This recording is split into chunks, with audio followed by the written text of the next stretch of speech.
Hey everyone, my guest today is Miriam Silverman. Miriam's Broadway credits include The Sign in Sidney Brustein's Window and Junk. Some of her many other theater credits include Autonomy of a Suicide, A Play as a Poem, A Delicate Ship, Everything You Touch, You Got Older, and Finks. Some of her television and film credits include Breaking Bad, Education, Fleischman is in Trouble, The Marvelous Mrs. Maisel, and Dead Ringers, and more. But I got to see her the other day, for those of you who are watching this, in The Sign in Sidney Brustein's Window. Here's the playbill, for which you were nominated for a Tony Award for your performance as Mavis. How exciting, first of all. Congrats on that. Thank you. In reading about you and looking in the playbill, obviously you have been in previous productions of this play, not just at the one in BAM that transferred to Broadway that I got to see, but years ago. So I just saw this play, so I have so many questions, and the idea that it's almost like we're sitting in Joe Allen's right now getting to talk about the play afterwards is the best. So before I ask my particular play questions, I would love to hear, how did you get involved in this, and how long ago was your first holding of this gorgeous script in your hand and reading it? It is a gorgeous script. I'm so glad you think that. I couldn't agree more. I think it was sometime in 2015 that the director of this production, Annie Kaufman, sent me this play. We had worked together, I think at the end of 2014, early 2015, we did a play by Claire Barron called You Got Older. It was my first play back after having my first child. So it was special in a lot of ways to do that Claire Barron play. And it was really special because it was working with Annie for the first time. And I had admired her for years. She was sort of like the director I wanted to work with. We hit it off. And then she sent me this play. And she said, I'm doing this play in Chicago next year. She even, I remember, had this caveat, it's not the lead, but it's an amazing part. Read it. And at that point, I was so enamored of Annie. And to this day, I would do anything with her. And I read the script and I was blown away. I was almost mad. I was almost angry that I had somehow had a whole theatrical education, that I had gone to, I went to Bronx Science here in New York. And I remember we read Raisin in the Sun. Right. And I went to Brown for college and I took theater classes, and this play had never once come across never on your radar. Never. Right. And I just thought how outrageous in a way. But, I've learned over the years since doing it that first time, and then again, how that's actually more often the case. It actually feels like special moments when I meet somebody who does know the play before coming to see this production. Actually, at the luncheon just today, Tony Kushner was giving a tribute to Susan Laurie Parks, but he talked about seeing our play this weekend, and he talked about having read the play years ago and not really, I think he sort of said, I sort of dismissed it, and then seeing the production, it really landed, which is just another reason, a reminder that plays need to be seen and experienced and not just read. So I suspect that because this play has barely been produced since its original production in '64, and it wasn't a play that people could really understand from just reading it, that it has been dismissed, it's been ignored. Right. But I read it ravenously when she first sent it to me. Also with, knowing that there was an opportunity to work with her again on it. I loved it from the start. Working on it back in 2016 in Chicago was marvelous. And then getting to return to it all these years later with a different cast and different input and some different cuts and reworkings, it's been really magnificent. Well, also just in terms of political climates in that short time span, how much things have changed, or maybe it's safer to say since the 60s when this was written, how little has changed to a certain degree. It's incredible. I mean, we all see things now through this whole new lens. I was so moved by, for folks who don't live in New York and haven't seen this play or might not hold this playbill in their hands. There is a copy of a letter that Mel Brooks and Anne Bancroft wrote to the New York Times, which has only happened like a handful of times in Broadway theater history, where members of the community just respond to critics, not just like word of mouth being like boiling over in anger, but going, you know what, let's spend some of our money and take out an ad to combat the voice of the press. And I thought that was, I mean, I literally have a letter right here from Mel Brooks on my wall. I mean, for Miriam Silverman and Alana Levine, people like Mel Brooks are incredibly important to us for so many reasons.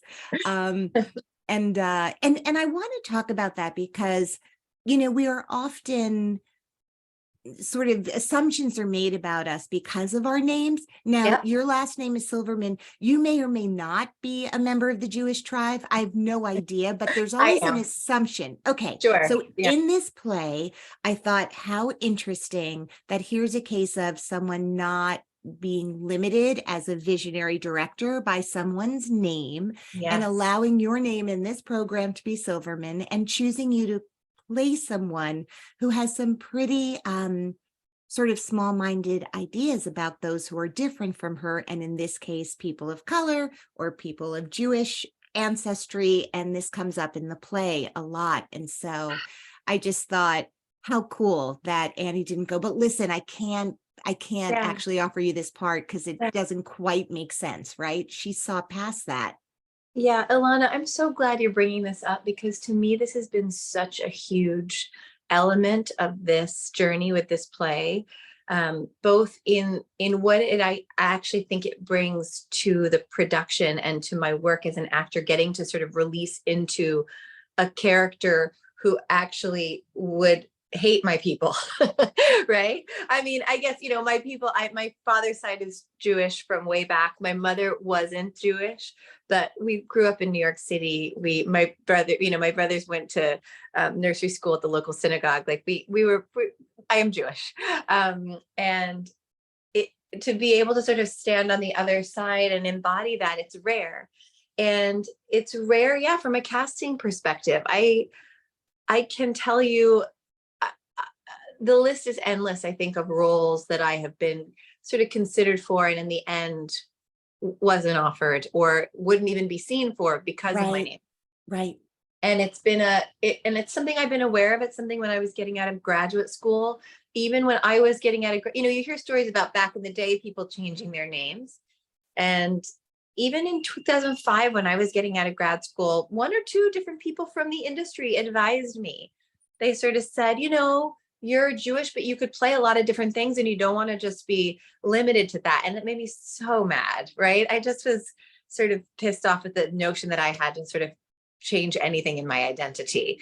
And I'm so glad I didn't listen to those voices and I kept my beautiful name, and that I just waited for the people like Annie who actually aren't bound by some notion of some wrong-headed idea about what casting is limited to, as you said, because I think it brings a lot to it. It's certainly, it's rare that I've been able to play a character who isn't, I'm often cast as Jewish characters, and that's fine. And I love that I think it's just a fascinating dynamic to be living in that body and that mind. Doesn't work in reverse, right? Like the marvelous Mrs. Maisel co-star that you have in this play, who is so identified in her home life, her domestic life, her family life, and her professional life as a Jewish person, played by Rachel Brustein, who isn't Jewish. So, it works one way and not the other, obviously. Yeah. I am one of three sisters. And so anytime, I was thinking about the three of you, Rachel Brosnahan and you and Gus Burney, who I love and is also just a dear friend. I kept thinking of The Three Sisters, the Chekhov play. I thought of like the Sisters Rosenzweig, like I kept casting you guys in all of these different plays, which was, there's King Lear had some daughters. There's just an amazing abundance of sister roles. I have some questions, and I'm so excited to talk to you about the play itself, and then we're going to talk more about your journey just as an Sure. artist in Brown and grad school and all of Yeah. that. I don't know, how deep in the weeds we should get, because everyone listening will now know who you are, but may not get to see the play. Sure. Sadly, maybe you guys will record it either from Lincoln Center archives, or so people can see it, Hopefully. Yeah. by the link and get to see it that way. Yeah. I want to know, there are 3 women in this play who are from the same parents. We hear Yeah. about the father, and yet if you met them all individually and put them in like a lineup, I'm not talking about visual, what you guys Yeah. look like, but Yeah. like you seem to me like you could be, it's in the 60s, but like the Real Housewives of New York, right? Like your character, Yeah. if we were to put it in modern day, Yeah. Yeah. right, is like, feels very, I don't know if she lives in Connecticut, in Greenwich or Park Yeah. Avenue, but it feels very sort of moneyed and of a Yeah. certain class. And then Rachel's character, who is married to Sidney Brustein in the play, feels like bohemian artist or wannabe artist in this case, and Yeah. then finally gives herself permission to be an artist, which is so hard Right. for women still to do, right? Or people to Yeah. do. And then there's a third sister, played by Gus Burney, who could play a supermodel, but in this case is playing like an addicted prostitute, right? Yeah. So they feel like each of them have either created their own identity made from whole cloth once they got out of where they were from, or Sidney Brustein has like a really deep fantasy about who he thinks his wife is. And I wondered if you can talk to, I mean, not that 3 people from the same family, I mean, many people who come from incredible families, and then there's like a kid really struggling with addiction Yeah. or Yeah. gets into trouble. So I'm not even saying that it would be impossible that any 3 people from a family could go into such different worlds. Yeah. But can you tell me, from the play, if you use the play as source material, where Yeah. is this family from? Who are these sisters, and Yeah. where are they from? Yeah, this is great. So they're from Trennersville, Oklahoma, which is a made up place. That place does not exist. Hansberry made that town up. And we learn from Iris pretty reliably that it's Nowheresville. It's just a really small town. Mavis, my character, never talks about where they grew up or anything. She does talk about the dad quite a lot in the Right, second and act. his intellectual, Which is exactly the opposite of what Iris has been telling Sidney the whole time. And then there's this wonderful moment where the youngest sister, Gloria, Gus's character, sort of has little nuggets that she offers about the dad that sort of support both sides. I mean, Iris even admits that she sort of fabricated a lot of the stuff to fill Sidney's fantasy about who she was. But their stories still don't, even with Iris admitting that she had really exaggerated, their stories don't totally line up. And that is fascinating to me, because there's both the sort of fictions that we create as grown-ups about what our childhood was like, as well as the way memory works on us. So it's both what we're actively creating and what we actually remember. I myself, I have 2 younger brothers, and we sometimes have very different memories of certain events in our life. And it's so fascinating. And I think there's something of that. I do also think birth order in this particular family with these 3 sisters really mattered. It's sort of not a coincidence, I think, that the eldest sister my character got out first, married well, and sort of escaped into whether it's Park Avenue or Connecticut, into a moneyed upper class world. She really climbed that ladder. And Iris has sort of escaped also and is striving in her own way, not for the kinds of things that Mavis wants, but she made it to New York. She's trying to forge her own way. And that Gloria, the younger sister, really feels like she got left behind, and was definitely the most vulnerable to, predators, essentially. You sort of get she tells that story about how she got approached by somebody offering her work, not knowing that it was going to be sex work necessarily. And so it feels like the youngest one was left behind without guidance. you mentioned King Lear and the three sisters. Just like King Lear, the mother is never mentioned in this play, just like in so many Shakespeare plays, but King Lear being one. We never, Mama, there's no mention of Mama in the entire play, which is so interesting. So it's right. I mean, it makes you wonder, was he a widower and he has these three daughters, or I mean, right, like me, like it feels like Sidney's fantasy of his wife, it has this kind of trailer park vibe, right? totally. And you know, she comes with one suitcase and flip-flops to, you know, Grand Central and is found. I don't know, it's like really, you know, I think we all come to things through our own lens. And so, like I said, as one of, I'm the youngest in my family, actually, and just sort of imagining how these three people navigate the world, age differences aside, from the same roots, whatever that is, and this idea of reinvention. And escapism, right? Like escaping from where.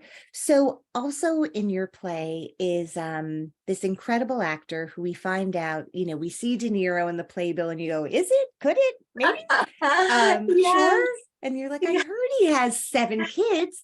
Why not? Why not one of them be this incredible actor?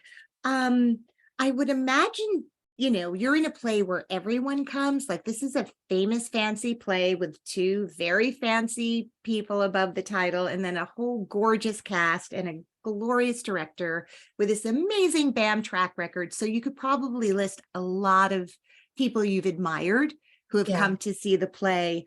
But can you talk a little bit about having, like, what's it like to be with De Niro's son in a play? And like, is there anything about that other than the obvious, which is this kid is incredibly talented. He's amazing.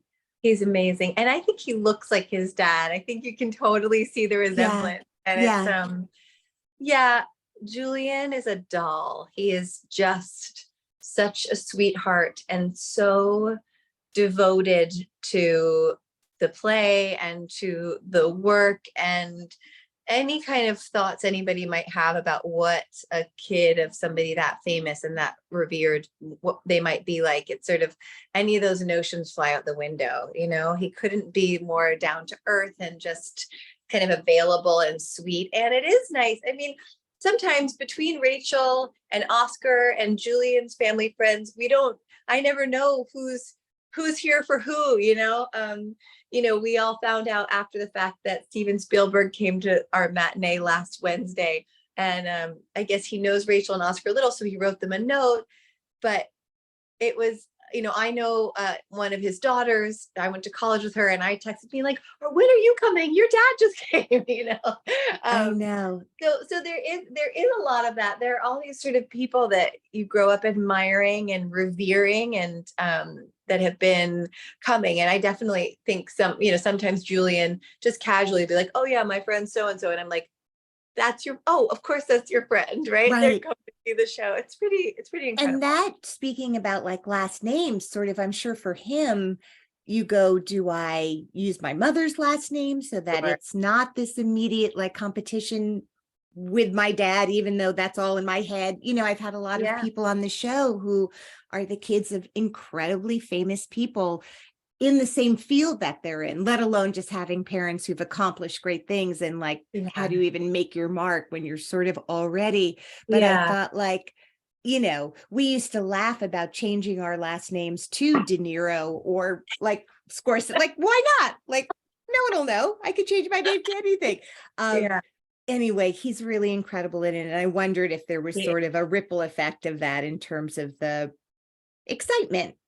Definitely. And I mean, for me, getting to meet his dad was one of the bigger thrills of this whole process, because, he's just one of our greatest actors, and I've grown up watching his movies. And so to have him come to the show, he's seen it a couple times, and he's just Julian's dad when he comes to play, and it's really beautiful. I mean, it's also fun to have Gus's parents come. I did a play with Reed, that play I mentioned with Annie Kaufman, You Got Older. Reed was my dad in that. So I've joked to Gus that we've kind of been sisters before, because I played his father's daughter in a play before. 100%. I know Yeah. Connie, her mom, and I were in our first acting class in New York Oh, City I together. love fun. I know. And so, and also, so seeing Gus in this play, and sort of seeing her take on like such a dark, complicated, Yeah. devastating part. I Yeah. want to talk a little bit about, I'm always fascinated about how a director brings a cast, especially when you're dealing with really sensitive subject matter, Yeah. ways in which people talk that is absolutely impermissible Yep. in our society today. If you're a person you want to spend a second with, Yeah. right, in Yeah. real life. So, and then just using language that isn't familiar because of Yeah. when the play was written. Yeah. But there's so much language and racism and politics that are just so far from what is right. I mean, it covers everything in this Yeah. play. It So does. early on, I mean, you'd already had the benefit of doing a production of this play and knowing what it is for an audience to like absorb the Yeah. pain and power of these words. How does a glorious director like Annie Kaufman sort of get you all at the beginning, like, here's how we're going to do this, here's how we're going to make it safe in the rehearsal room, and then here's how we, I mean, and Glenn Fitzgerald, sorry, I Oh, spaced yeah. on his name, Glenn, like, yeah. also amazing, playing Amazing. playing Yes. this character who's gay, also at a time where to be out in the world was so dangerous. And so Yeah. his pain, everybody's got Yeah. pain in the Yeah. show. Yeah. So can you talk a little bit about how she talked to you guys as a cast and how you slowly started Absolutely. working And it on was, it?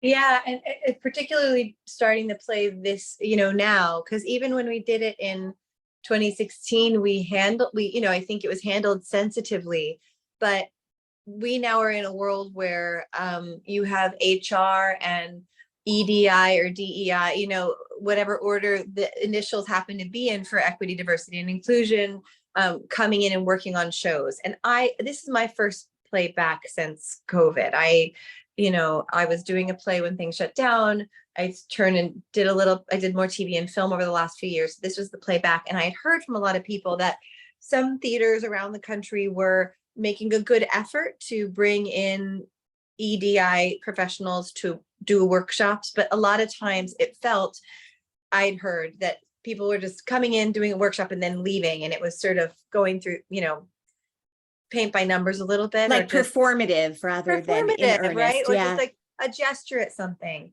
But I have to say that we had the opposite experience. And some of that, I think, was Annie's investment in really creating space and making it a real priority to not just acknowledge, but we had a set of rehearsal agreements and a kind of system about talking about the language and the action in the play, things that would be hurtful or harmful to anybody in the space. We had our assistant director sort of allied with that cause, who would point out before we got into rehearsal, like, this is a scene where this happens, just sort of announce to the room. Because the other thing is, in a big play, when we were rehearsing at BAM, you never knew who's walking in or out or who's walking outside and hearing things. It's like a lot, so there wasn't a one and done, this stuff exists, then move on. But we were constantly re-engaging with it. We also, a big part of that was that Annie was really invested in hiring somebody to do EDI work, who was really going to get into it with us. And this incredible woman named Mel Powers. She runs a company called Powerful Communications. And she came in, she's an actress also, right? She went to NYU grad acting. So she knows both sides. And Mel worked with us at length to create rehearsal agreements, to talk about all the different, not just the more blatant, obvious insults and offensive language moments in the play, but even tiny shades of offense, little microaggressions, things that, frankly, some of which I missed when we did it in Chicago. And because I missed it in Chicago, for me, I didn't actually give it its full freight.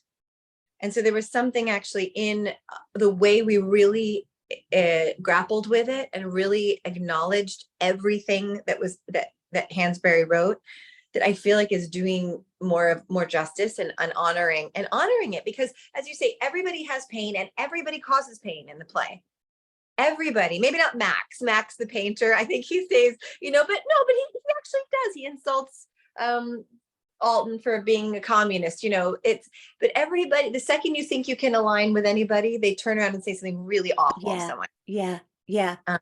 And so actually just making sure we were standing in that, and that every night we don't shy away from it, because that would be doing it a disservice. The language is there, so we have to actually be behind it as our characters. And that's tricky to do, because we don't, there was some permission and group sort of agreement that we needed to have happen in order to say some of those things. Yeah. No, that makes sense. When you think about the title of the play, and there is literally a sign in Sidney Brustein's, I thought about bossism. It would be a hashtag today, right? Yeah, in terms right. of what is that? What does the sign in Sidney Brustein's window mean to you? Literally, and then figuratively, like what does that mean? Gosh, it's so complicated, because on a surface level, it feels like I am making a proclamation of support. I am showing the world that I support this cause, right? But one of the things particularly about that gesture is that feels so relevant to today is because that can be an empty gesture. Or that can be, we talk about virtue signaling these days, right? There's something horrible happens and people post it on Instagram for a day and then it's gone.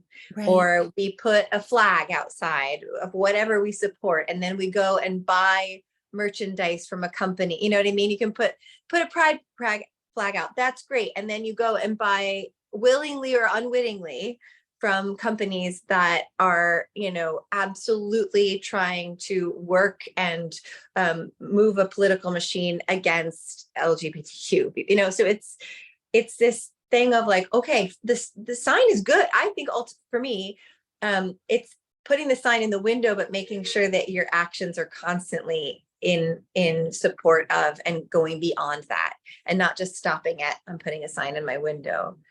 And also how easily one can get, the sign that Sidney pronounced publicly, we then see throughout the play that he's been kind of tricked, duped. Yeah. Which is also like a little, like, there's a lot of specificity and unspecificity in the play. So, I love a play that makes you want to go home and research, like, what was going on politically in New York, specifically in that year. It sort of feels like, was this paper what became the Village Voice? Like you sort of, you think about sort of, which is funny because, just connections. Rachel Brosnahan's dad, Tony Shalhoub, works at the Village Voice on Mrs. Maisel, and sort of how much that time is being unearthed and played with artistically in all these different ways. I obviously, it is not yours to speak about why they wanted to do this play, but can you talk a little bit about the pairing of Oscar and Rachel and Sure. the fun of that, and sort of why you think they both came to this piece, and how you and Rachel kind of formed a family, and you and Oscar worked on the adversarial love-hate family relationship? I think the first, Annie had been trying to get this play done in New York since our production in 2016. And I can tell you that we did a reading in 2017 at the Roundabout with Ben Stiller in the lead role. And I was brought in to do that reading as Mavis, and it went really well, and everybody's excited about it, and it was going to be in the season. And then, if I recall correctly, something that Ben was directing shifted its dates, and then the dates didn't line up with Annie's dates because she was directing something else. And it was one of those just cluster moments where it's like it, and then nothing could give. And so it got postponed. And then I think it just continued to not line up. And then the pandemic happened. And I think at that point, from what I learned only recently, Ben Stiller, I think when BAM was then interested again, I think around 2020, 2021, maybe, no, must have been 2021 that BAM was sort of, David Binder, they were really talking about doing it. And I think Annie approached Ben about it again, and he said, I can't do it, but you should talk to Oscar Isaac. And that I only learned recently is how we got Oscar. I think they sent Oscar the play, Oscar read it, and I think he talked about this the other day. He read it and just felt like his whole body felt like engaged with it. And so he was on board. And then I don't know whose brilliant idea it was to approach Rachel, but someone had that genius idea. And I remember doing a reading, an informal reading with the two of them and some other actors in 2022, early 2022 or late 2021. So a full year or something before we did the BAM production, where I think it was sort of for them to decide whether to sign on. And I think just even reading it in an office, it felt palpable how amazing the play was. And I think they both just fell in love with it and wanted to do it. And so it's been a thrill. It helps that both of them are really amazing people, not just amazing actors, but they actually are just good, fun, loving, supportive, open and generous people. And that's, that's everything that set the tone for the whole process. It's what has made the whole company feel like a family. It's made being Rachel's older sister who loves her very fiercely easy, and Oscar's so fun and so playful that it's like easy to connect with him on stage and off, and really to have fun and just to play and to be very alive and spontaneous. I love that second act scene that is just the two of us. It's so fun because I never know what's going to happen exactly, and that's such a joy. Does the cast have any pre-show rituals that they do? Yeah, we all warm up together every show. On 2 show days, we just do it before the first show, because as Kate Wilson, our amazing voice coach, always sort of reminded us, you don't need to warm up again. Like the matinee, you're warm. So we meet on stage an hour before curtain every night, and we do a warm up. Kate, we used some recordings that Kate made for us, even though she has scolded us and told us we know it, we should lead it ourselves, but we're really attached to her. So we all meet and do that. It's a physical and vocal warm up that takes about a half an hour, and it's just a way to connect with each other also. And it's really wonderful. Sort of something you do in grad school, and then in the professional world, sometimes companies do that and sometimes others. And I've missed it a handful of times just because sometimes I'm trying to spend time with the kids or, right.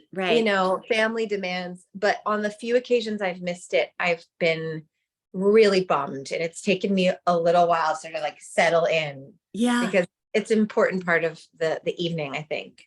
Also, I don't think what people realize, and it's the thing I also love, is so you're on stage making breathing sounds and physical movements, while ushers are often like unpacking playbills from cartons. And so there's the creative team on stage doing their thing, and then there's the people who the audience interacts with before you begin, who have just watched what you're doing.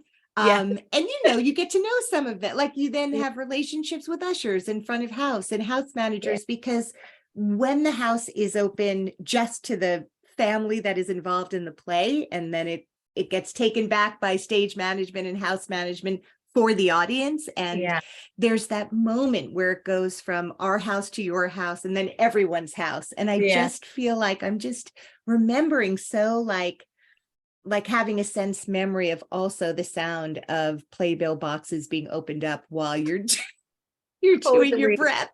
It's all happening. I know.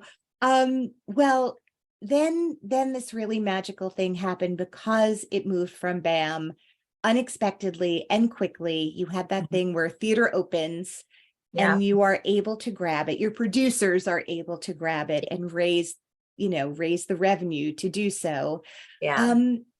And right in time for these Tony nominations, and you were nominated. And that, I can only imagine, was pretty darn thrilling. So on the morning that the nominations came out, did you have like, did Vegas have good odds on Miriam Silverman? Like like, there are some nominations that happen before that give people a little sense of like Yeah. what the Globes are to the Oscars, so to speak. Yeah. Well, okay. So yes and no. So the drama desks came out the week before. And when I was nominated for that, people started thinking, oh, well, you're obviously, but honestly, this was something my friends all joked about when we were at BAM, like, too bad this isn't on Broadway because you'd be nominated for a Tony. But I'm just, and you're like, don't jinx, no, don't even say that out loud. It wasn't even jinxing, because to me that's such a far-fetched idea that I like was like, ha ha ha, the drama desk came out and people started, oh, just wait next week. And I was like, okay, guys, chill out. That's not happening. And then Time Out New York does their every year a little like Time Out New York Tony nomination list. And the way that it looks, if you just see the link online, it looks like the Tony nominations have come out and said that the Time Out New York nominations. And I was on that. And I cannot tell you the number of people that I know that saw that and thought that I'd been nominated for a real Tony.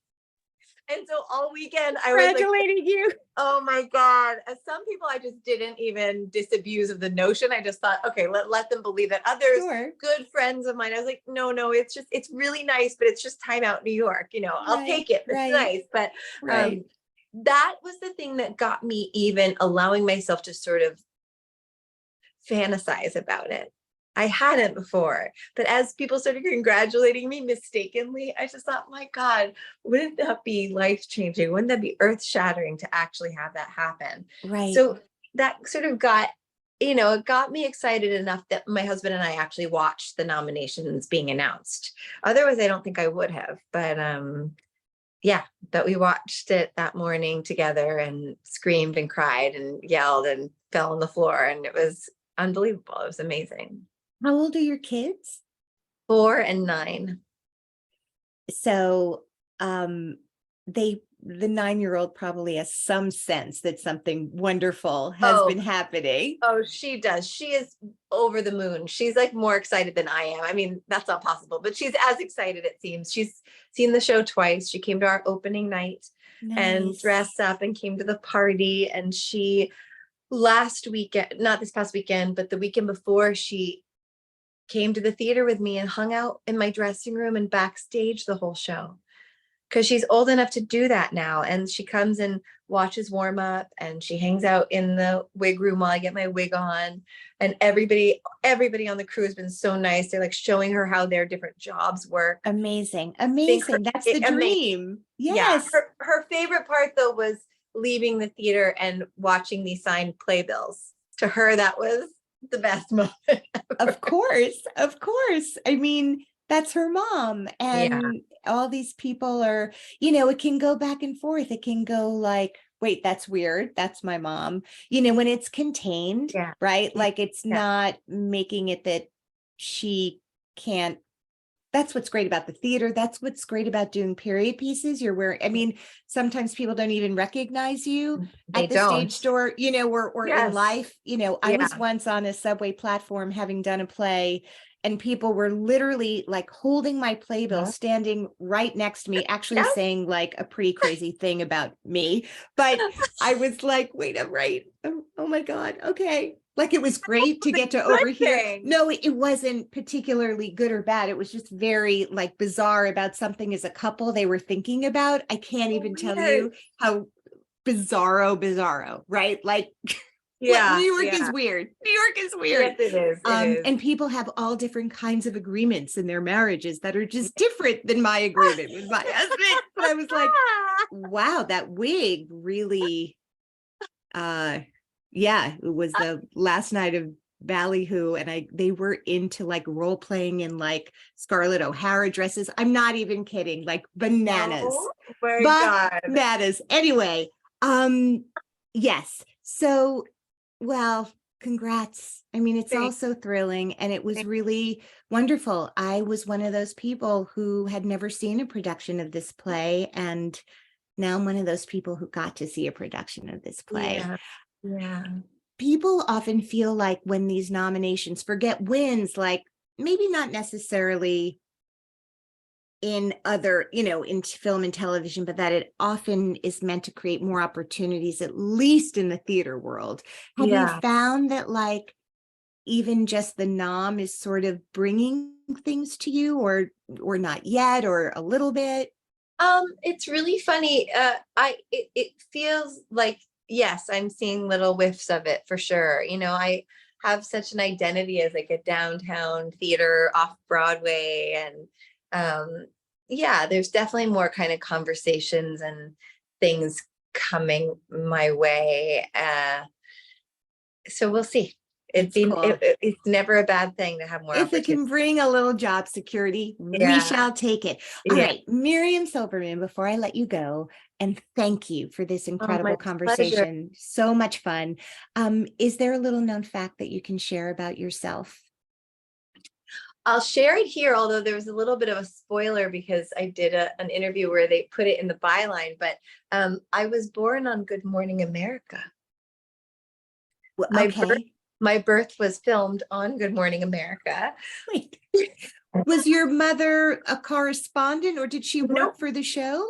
Nope. My mother was one of a few women who in New York City in 1978 were considered very old at the age of 35 to be Oh having my their first God. child.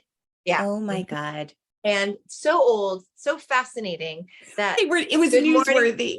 Yeah, that it was newsworthy that they followed a few of these women who they went to my mom's OBGYN and asked for him to ask some of his patients who were old geriatric. I mean, they're still geriatric, right? Like they still call it, for my kids, I was geriatric pregnancy, but anything over 35 still, I think is, but it was And I shocking. think they're referring more to the eggs than the Yes, human. of course. Right. But Carrying them. But oh my anyway, God. we need to Yeah, talk about changing terminology like we it's time. do. We Yes. do. But Yes. so yeah, it was just so rare and shocking that they followed her around. And so I had a camera crew filming my birth. And then I went on, they brought me and my parents on to the show when I was like a week old or something like that. Yeah, wild. Is this like something that's on YouTube? Thank God it's not, but the I have a VHS somewhere. We That were is trying to so unearth it. Isn't that weird? crazy. Yeah, I know. Wow. Yeah. Wow. Well, Yeah. I love that you have that. And how strange, like So how strange. strange. Yeah. Well, I'm really glad you were born and that I got to see you in this play and all the other things I've been able to see you in, and we'll get to see you in, and congrats on all of it. And thank you for being on the show Thank you today. so much. It was a pleasure. So nice chatting with you, Alana. Thank you. Of course, until next time.